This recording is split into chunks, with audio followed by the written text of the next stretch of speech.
ಪಶುವೆನಿಸದಮಲ ಸುರದೇನು ಮರವೆಂದೆನಿಸದ ಸಮಕಲ್ಪವೃಕ್ಷ ಕಲ್ಲೆನಿಸಿಕೊಳ್ಳದಿಹ ಮಿಸುಪ ಚಿಂತಾರತ್ನ ಕಣಿಯೆನಿಸಿಕೊಳ್ಳದಿಹ ಮಹಾಪುರುಷ ತೃಣವೆನಿಸಿಕೊಳ್ಳದಿಹ ಹೊಸ ಮರುಜವಣಿ ಮನಂ ನುಡಿ ನೋಟ ಕೈಗಳೆಸೆವುತಿಹ ಪಂಚಪರುಷವಾಗಿ ರಂಜಿಸುವ ಬಸವ ದಂಡಾಧೀಶ ಶರಣು ಮತ್ಪ್ರಾಣೇಶ ಭವನಾಶ ಭಕ್ತಿಕೋಶ. ವಿಶ್ವಗುರು ಧರ್ಮಪಿತ ಮಂತ್ರಪುರುಷ ಬಸವಣ್ಣನವರನ್ನು ಎನ್ನರೊಂದು ಮಂದಿರದಲ್ಲಿ ಧ್ಯಾನಿಸಿಕೊಂಡು ಪರಮ ದಾಸೋಹಿಗಳಾಗಿರ್ತಕ್ಕಂಥ ವಿಜಯ ಮಹಾಂತೇಶ್ವರನ್ನು ಸ್ಮರಿಸಿಕೊಂಡು ಮಹಂತ ಜೋಳಿಗೆಯ ಹರಿಕಾರರಾದಂಥ ಮಹಂತ ಯುಗವನ್ನೇ ನಿರ್ಮಿಸುವಂಥ ಮಹಂತಪ್ಪಗಳನ್ನು ಸ್ಮರಿಸಿಕೊಂಡು ಹಾಗೆ ಗುರುಮಹಂತಪ್ಪಗಳವರ ಚರಣಾರವಿಂದಗಳಲ್ಲಿ ಶರಣೆಂದು ಶರಣು ಶರಣಾರ್ಥಿ. ಬಸವಣ್ಣನವರು ಬಾಗೇವಾಡಿಯನ್ನು ಬಿಟ್ಟು ಕೂಡಲ ಸಂಗಮಕ್ಕೆ ಬಂದ ನಂತರ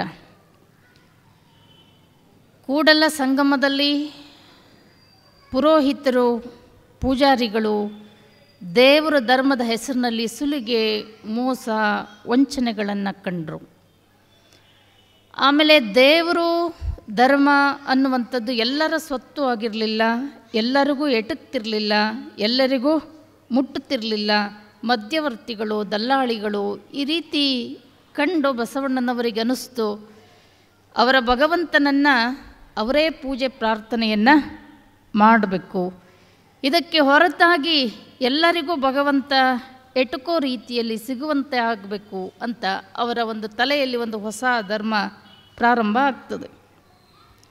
ಅದಕ್ಕಿಂತ ಪೂರ್ವದಲ್ಲಿ ಒಂದಿಷ್ಟು ಭಗವಂತನ ಅಸ್ತಿತ್ವ ಸ್ವರೂಪ ಆ ಒಂದು ವಿಚಾರವನ್ನು ಇವತ್ತಿನ ದಿನ ನೋಡೋಣ. ದೇವರ ಧರ್ಮದ ಹೆಸರಿನಲ್ಲಿ ನಡೀತಕ್ಕಂಥ ಮೋಸ ವಂಚನೆಗಳನ್ನು ಕಂಡು ಸುಲಿಗೆಗಳನ್ನು ಕಂಡು ಎಷ್ಟು ಒಳ್ಳೆಯದಾಗಬೇಕೋ ಅದಕ್ಕಿಂತ ಹೆಚ್ಚಾಗಿ ದೇವರ ಧರ್ಮದ ಹೆಸರಿನಲ್ಲಿ ಮೋಸಗಳೇ ನಡೀತಾ ಇರತಕ್ಕಂಥದ್ದನ್ನು ಕಂಡು ಇತ್ತೀಚಿನ ಪೀಳಿಗೆ ಇಷ್ಟೆಲ್ಲ ದೇವರ ಧರ್ಮದ ಹೆಸರಲ್ಲಿ ಮೋಸ ಅನ್ಯಾಯಗಳು ನಡೀತಾ ಇದೆ ಅಂದರೆ ಬಹುಶಃ ದೇವರೇ ಇರಲಿಕ್ಕಿಲ್ಲೇನೋ ಅನ್ನುವಂಥ ಒಂದು ಮನಸ್ಥಿತಿಗೆ ಬಂದಿರತಕ್ಕಂಥವ್ರನ್ನು ನಾವು ಬಹಳ ಜನಗಳನ್ನು ನೋಡ್ತೇವೆ. ನಿಜವಾಗಲೂ ದೇವರ ಅಸ್ತಿತ್ವವನ್ನು ಸರಿಯಾಗಿ ತಿಳ್ಕೊಂಡಿದ್ದೇ ಆದರೆ ದೇವರ ಬಗ್ಗೆ ಯಾರಾದರೂ ದೇವರು ಇಲ್ಲ ಅಂತ ಹೇಳಿದರೆ ಪ್ಲೇಟೋ ಒಂದು ಮಾತನ್ನು ಒಂದು ಪ್ರಶ್ನೆಯನ್ನು ಕೇಳ್ತಾನೆ ದೇವರಿಲ್ಲ ಅಂತ ಹೇಳೋರಿಗೆ. ಏನು ಕೇಳ್ತಾನಾತ ಅಂದರೆ ನೀವೆಲ್ಲ ಹುಟ್ಟಲಿಕ್ಕೆ ಯಾರು ಕಾರಣ ಅಂತ ಕೇಳ್ತಾನೆ.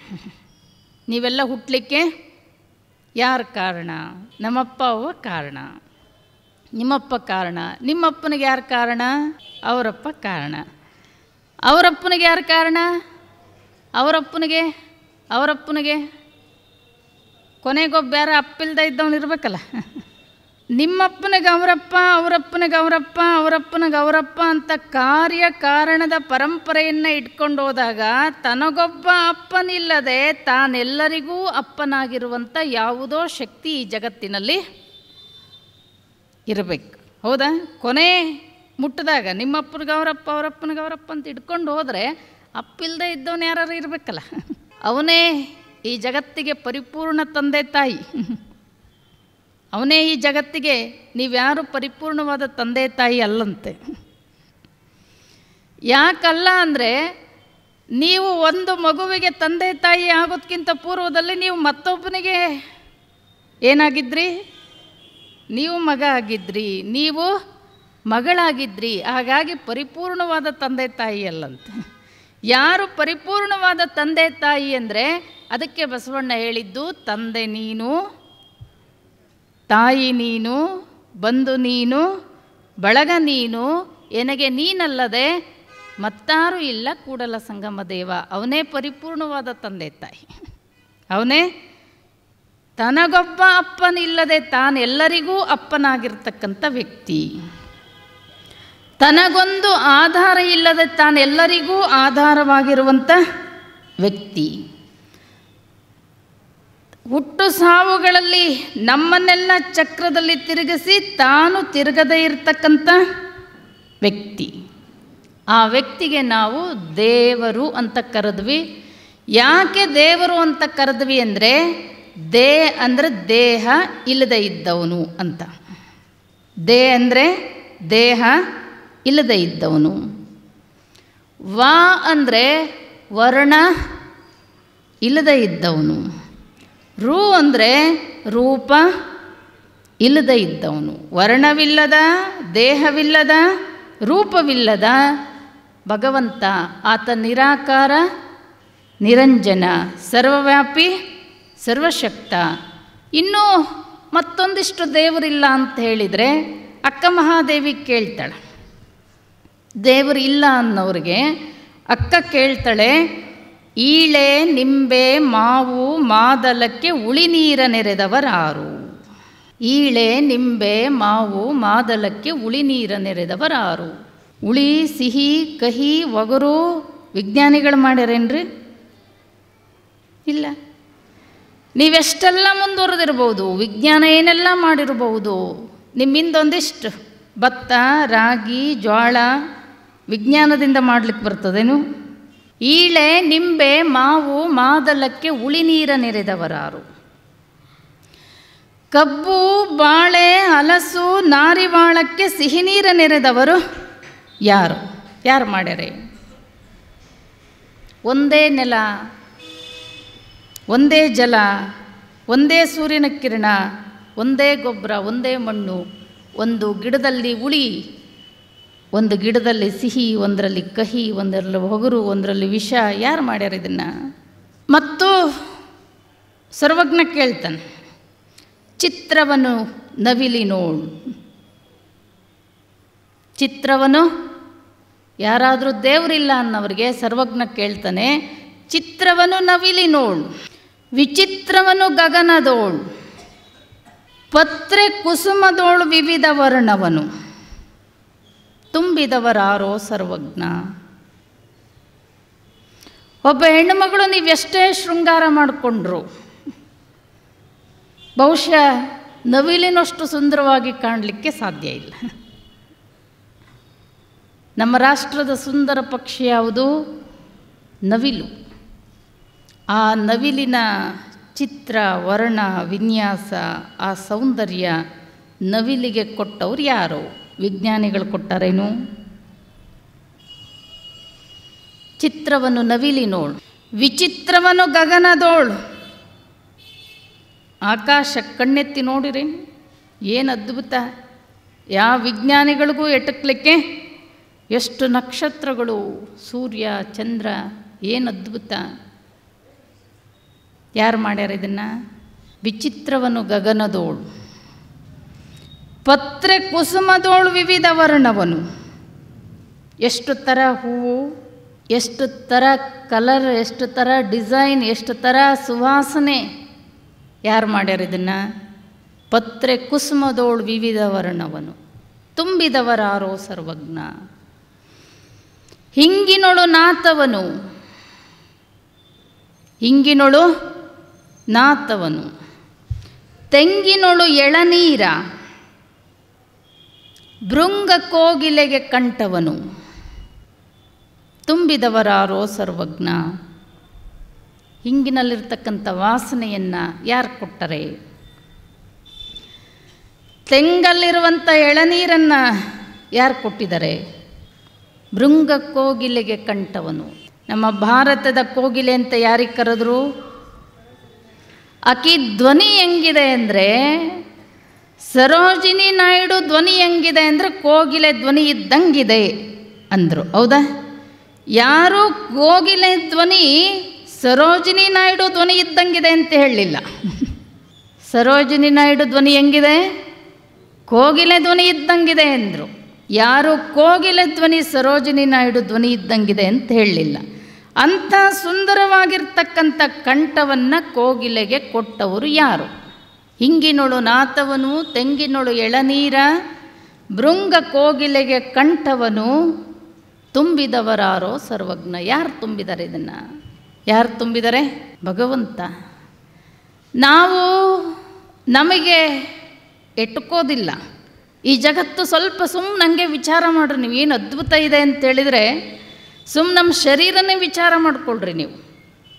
ನಾವೆಲ್ಲ ಸಣ್ಣವರಿದ್ದಾಗ ವಿಚಾರ ಮಾಡ್ತಿದ್ವಿ, ನೀವು ವಿಚಾರ ಮಾಡಿರೋ ಇಲ್ಲೋ ಗೊತ್ತಿಲ್ಲ. ಮೂಗಿಲ್ಲೇ ಇರಬೇಕೆ ಆಗಕ್ಕೆ, ಕಣ್ಣ್ಯಾಕಿಲ್ಲೇ ಇರಬೇಕಿತ್ತು, ಬೇರೆ ಬೇರೆ ಜಾಗದಲ್ಲಿ ಇದ್ದಿದ್ರೆ ಹೆಂಗೆ ಕಾಣುತ್ತಿದ್ದ ಮನುಷ್ಯ. ನಮ್ಮ ಶರೀರದಲ್ಲಿ ಒಂದಿಷ್ಟು ಉಗುರು ಬೆಳೀತವೆ, ಕೂದಲ ಬೆಳೀತವೆ, ಹಂಗೆ ಒಂದಿಷ್ಟು ಮೂಗು ಹಲ್ಲು ಬೆಳೆದಿದ್ದರೆ ಹೆಂಗೆ ಕಾಣ್ತಿದ್ದ. ಇಡೀ ಜಗತ್ತಿನಲ್ಲಿ ಭಗವಂತನ ಸೃಷ್ಟಿ ಎಷ್ಟು ವಂಡರ್ ಅಂದರೆ, ಎಷ್ಟಿದೆ ಜಗತ್ತಿನಲ್ಲಿ? 700 ಕೋಟಿ ಅಂತಿಟ್ಕೊರು.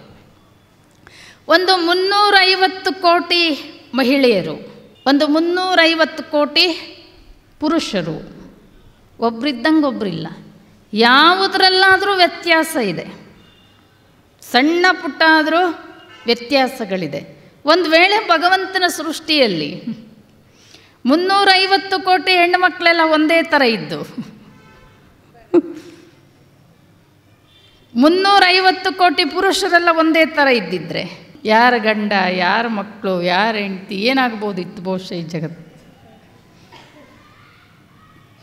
ಏನು ಅದ್ಭುತ ಸೃಷ್ಟಿ ಇದು ಅಂದರೆ, ಅಂಥ ಅದ್ಭುತವಾಗಿರ್ತಕ್ಕಂಥ ಸೃಷ್ಟಿ. ಸ್ವಲ್ಪ ಏನಾದರೂ ಏರುಪೇರು ಆದರೂ ಬಹುಶಃ ನಾವು ದೇವರಲ್ಲೂ ತಪ್ಪು ಕಂಡುಹಿಡಿತೀವಿ. ದೇವರಲ್ಲೂ ಒಬ್ಬ ಧಾರವಾಡ ಯೂನಿವರ್ಸಿಟಿಯಲ್ಲಿ MSc ಓದ್ತಿದ್ದ. ಹಿಂಗೆ ಒಂದು ಹಬ್ಬ, ಅವನ ಊರು ಹೇಗಿತ್ತು ಅಂದರೆ, ನಮ್ಮ ಕಾರವಾರ ಜಿಲ್ಲೆ ಬಂದರೆ ನೀವು ಇವತ್ತು ಎಷ್ಟೋ ಊರುಗಳಿಗೆ ಬಸ್ಗಳು ಬರೋದಿಲ್ಲ, ನಡ್ಕೊಂಡು ಹೋಗಬೇಕು. ಇನ್ನೂ ಕೆಲವು ಗ್ರಾಮಗಳಿಗೆ ಲೈಟ್ ಇಲ್ಲ ಇವತ್ತು ಕೂಡ. ಈಗ ನಮ್ಮ ಅತ್ತಿವೇರಿ, ನಾವು ಮಠ ಮಾಡಿರ್ತಕ್ಕಂಥ ಅತ್ತಿವೇರಿ ಬಸ್ ಬರೋದಿಲ್ಲ, ಒಂದು 4 ಕಿಲೋಮೀಟ್ರ್ ದೂರ ಬಸ್ ಬರೋದಿಲ್ಲ. ಅಂಥ ಊರಿಂದ ಅವನು ಹೋಗಿ ಧಾರವಾಡ ಯೂನಿವರ್ಸಿಟಿಯಲ್ಲಿ MSc ಓದ್ತಾ ಇದ್ದ. ಅವನಿಗೆ ಊರಲ್ಲಿ ಜಾತ್ರೆ ಹಬ್ಬ, ಊರಿಗೆ ಬರಬೇಕು ಅಂತ ಬಂದ.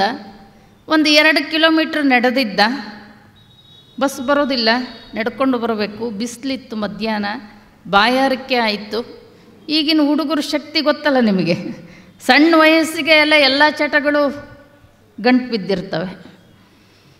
ದೊಡ್ಡಪ್ಪವರು ಇಡೀ ಜೀವನದ ತುಂಬ ನಿಮ್ಮ ಯಾವ ಹಣ ಕಾಸು ನನ್ನ ಜೋಳಿಗೆಗೆ ಹಾಕಬೇಡ್ರಿ, ನಿಮ್ಮ ದುಶ್ಚಟಗಳನ್ನು ಹಾಕ್ರಿ.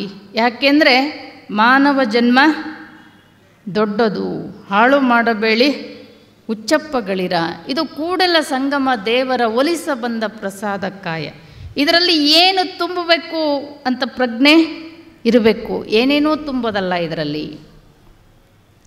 ಹಾಗಾಗಿ ಈ ಹುಡುಗ ಒಂದಿಷ್ಟು ಇದ್ದ, ಹಿಂಗೆ ಒಂದು 2 ಕಿಲೋಮೀಟ್ರ್ ನಡ್ಕೊಂಡು ಬಂದಿದ್ದ. ಸುಸ್ತಾಗಿತ್ತು, ಬಾಯಾರಿಕೆ ಆಯಿತು. ಅಕ್ಕಪಕ್ಕ ನೋಡ್ದ, ಪಕ್ಕದಲ್ಲೊಂದು ತೋಟ ಇತ್ತು, ತೋಟದಲ್ಲೊಂದು ಬಾವಿ ಇತ್ತು. ಬಂದ, ಬಾವಿ ಇಳಿದ, ನೀರು ಕುಡ್ದ, ಮೇಲೆ ಬಂದ. ಒಂದಿಷ್ಟು ಸುಧಾರಿಸ್ಕೋಬೇಕು ಅಂತ ಅನ್ನಿಸ್ತು ಅವನಿಗೆ. ಮೇಲೊಂದು ಆಲದ ಮರ ಇತ್ತು, ಬಾವಿ ದಂಡೆಗೊಂದು ಆಲದ ಮರ ಇತ್ತು.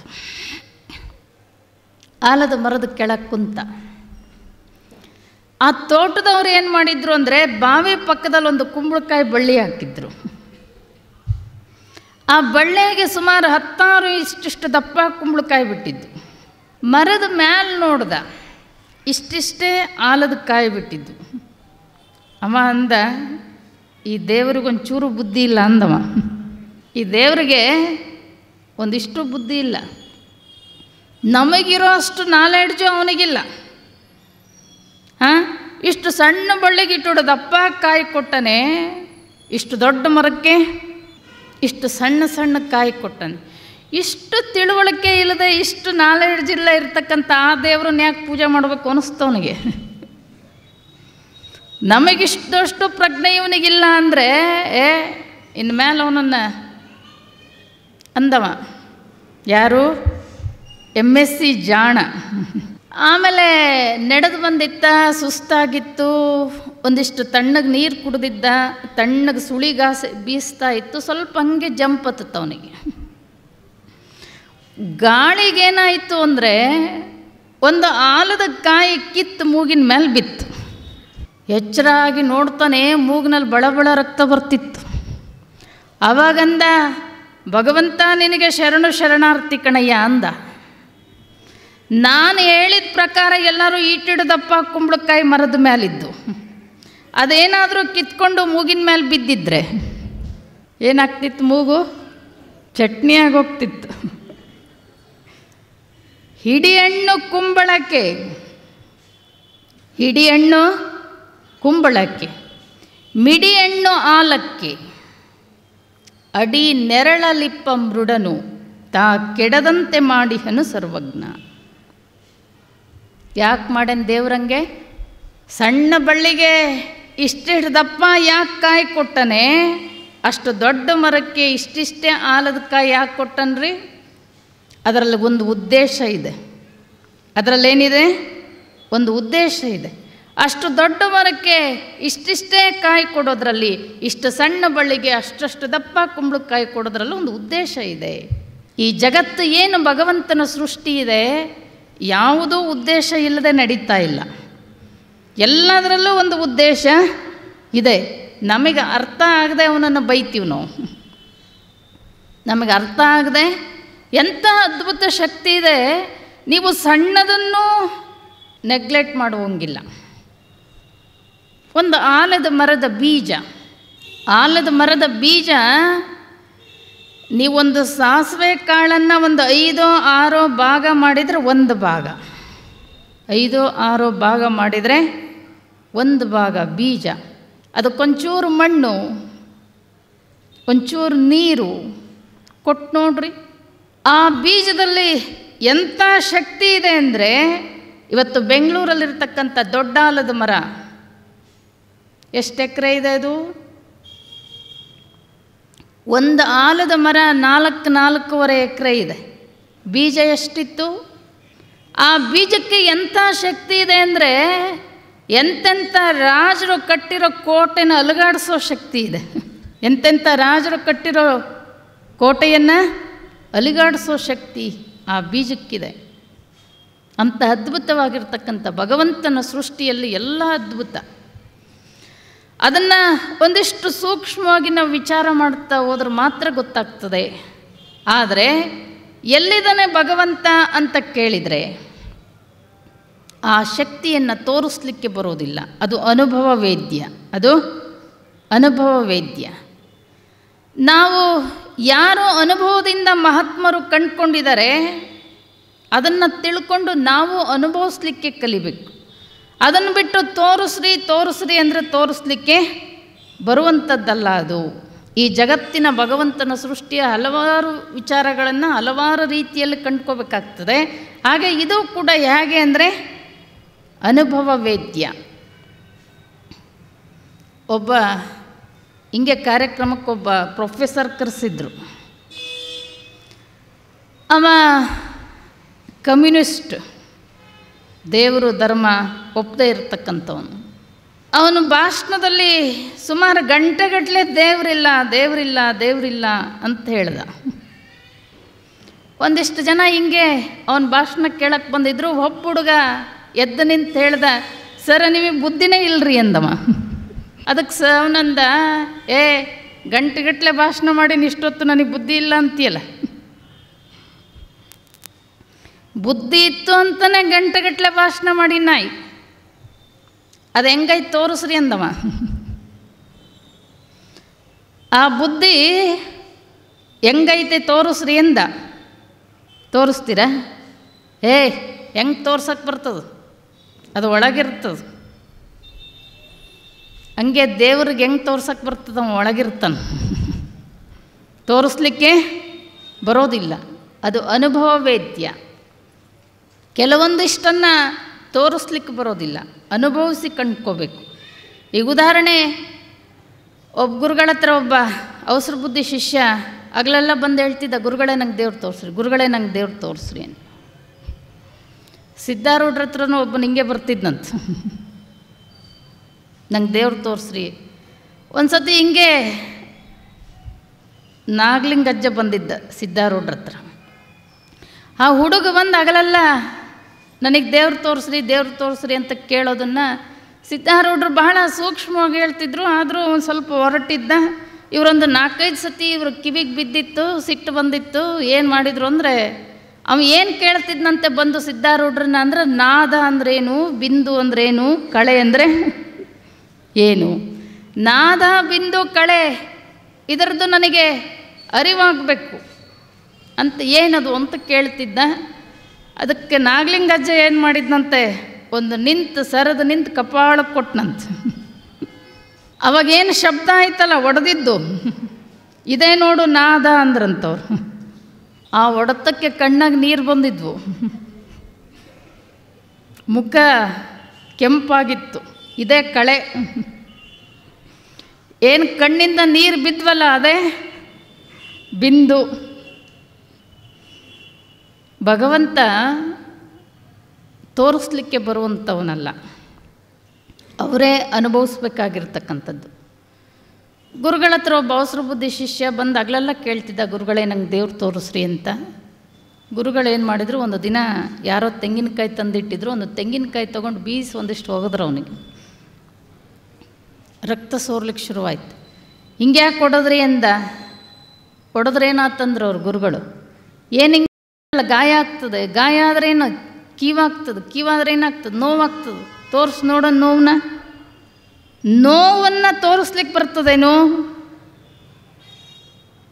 ನನಗೆ ತಲೆನೋಯ್ತದೆ ಕಾಣುತ್ತೆ ನಿಮಗೆ, ಅದು ಅನುಭವಿಸೋರಿಗೆ ಗೊತ್ತು, ಅದನ್ನು ತೋರಿಸ್ಲಿಕ್ಕೆ ಬರೋದಿಲ್ಲ. ಅದು ಅನುಭವ ವೇದ್ಯ. ಹಾಗೆ ಭಗವಂತ ಹೇಗೆ ಅಂದರೆ ಅವ ಅನುಭವ ವೇದ್ಯ. ಮಹಾತ್ಮರು ಅನುಭವಿಸಿರ್ತಕ್ಕಂಥವ್ರು, ಕಂಡ್ಕೊಂಡಿರ್ತಕ್ಕಂಥವ್ರು ಸತ್ಯವನ್ನು ಹೇಳ್ತಾರೆ.